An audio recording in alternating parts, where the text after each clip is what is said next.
ہو گئی، شہرت ہو گئی، یہودی تھا بادشاہ، اس اللہ والے کو بھی شہید کر دیا، اس بینا جو اندھا کے بعد بینا ہوا اسے بھی شہید کر دیا۔ اس نوجوان کے لیے عبرت کا نشان بنانے کے لیے اپنے کرندوں سے کہا پہاڑ پہ لے جاؤ، اسے وہاں سے گراؤ، جسم کے ٹکڑے ہو جائیں۔ لے کے گئے، زبان پہاڑ پہ حرکت آئی، سارے مارے گئے، اللہ نے اس کی حفاظت فرمائی۔ پھر اسے سمندر میں لے جایا گیا، کہا کشتی میں لے جاؤ، اسے اٹھا کے پھینک دینا، عبرت کا نشان بناؤ۔ کشتی الٹی، سب مر گئے، یہ بچ گیا۔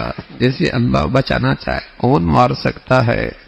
اس نوجوان نے کہا سارا مجمع اکٹھا کرے، مجھے مارنا چاہتے ہو نا تو میں تمہیں طریقہ بتاتا ہوں، مجمع اکٹھا کرو اور سب کے سامنے ایک جملہ کہو، بسم اللہ، اللہ کا نام لے کر مجھے مارو، میں مر جاؤں۔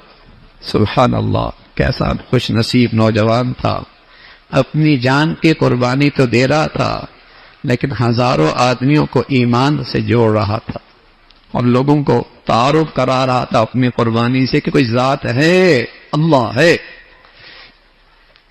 ایسے ہی ہوا، جب اسے مارا گیا یہ شہید ہو گیا۔ جب شہید ہو گیا تو ہزاروں آدمی ایمان لے کے آ گئے۔ اس یہودی نے خندقیں کھدوائی آگ کی ان ایمان والوں کو ڈالنے کے لیے، تو قرآن میں ان خندقوں کا تذکرہ ہے جس میں ایمان والوں کو ڈال کر انہیں جلا دیا گیا۔ اللہ تو اللہ ہے، اللہ تو اپنے پیاروں کی روح پہلی قبض کر لیتا ہے، انہیں آگ و آگ نہیں لگتی، انہیں آگ و آگ نہیں لگتی۔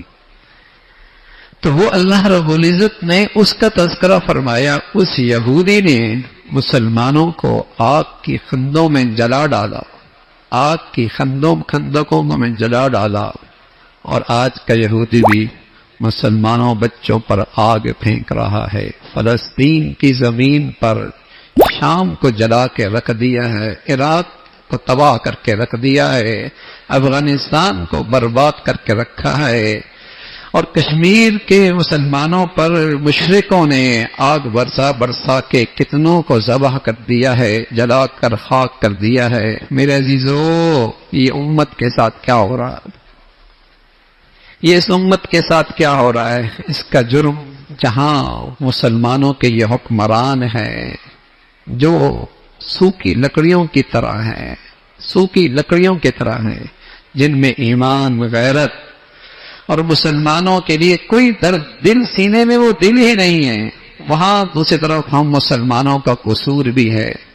ہم نے بھی سیاسی جتھوں کو تو مضبوط کیا، اپنی برادریوں کو تو مضبوط کیا، اپنے فرقوں کو تو مضبوط کیا، رنگ نسل کے اور ملکوں کے بت تو کھڑے کیے، لیکن اسلامی رشتے کو مضبوط نہیں کیا، ایمان اسلام کے رشتے کو مضبوط نہیں۔ ایمان کی قیمت ہی ختم ہو گئی تو اسلام کے رشتے کی قیمت کہاں رہی؟ اسلام ہی میرے گھروں سے نکلا ہے، بازاروں سے، دفتروں سے ایمان نکلا ہے، پھر اس بنیاد پر وہ ایمانی اسلامی رشتہ کہاں مضبوط ہو سکتا ہے؟ یہ وہ قصور ہے جو آج ہم اپنی آنکھوں سے مسلمانوں کے ظلم دیکھتے ہیں اور بے بسی کے عالم میں دیکھتے ہیں۔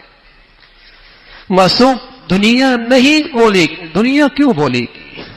جب ہم خود ہی نہیں بول رہے کون ہمارے حق میں کھڑا ہوگا؟ اور آج کوئی کفر کا کرندہ مر جائے ساری دنیا کھڑی ہو جاتی، دہشت گردی ہو گئی ہے، اور اتنے بڑے دہشت گرد ہیں۔ رمضان کی مقدس گھڑیوں میں غزہ کی پٹی خون و خون ہے، مسجد اقصی پر خون و خون ہے، لیکن مسلمان ہے۔ تو میرے عزیزوں، یہ وہ قصور ہے جو ہم نے نعمت اسلام کے ساتھ بڑی ناقدری کر رکھی ہے، اور اسلامی اخوت اور پیار کو اور اسلامی رشتے کو اور اسلامی اتفاق کو، اس کو ہم نے ذبح کر کے رکھا ہے۔ تو اس وقت کے یہودیوں نے بھی، یہودی بادشاہ نے بھی مسلمانوں کو آگ کے خندقوں میں جلا کر خاک کر دیا، راکھ کر دیا۔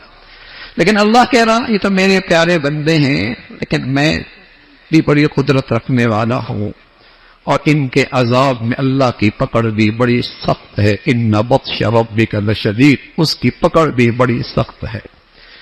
اس کا تذکرہ فرمایا۔ پھر سورہ طارق کا تذکرہ ہے۔ اللہ نے مرد انسان کو ماں کی سینے سے اور باپ کی پشت کے پانی سے پیدا فرمایا۔ کیا قدرت کا نمونہ بنایا ہے اسے اللہ نے، اس کا تذکرہ۔ پھر سورہ اعلیٰ کا تذکرہ۔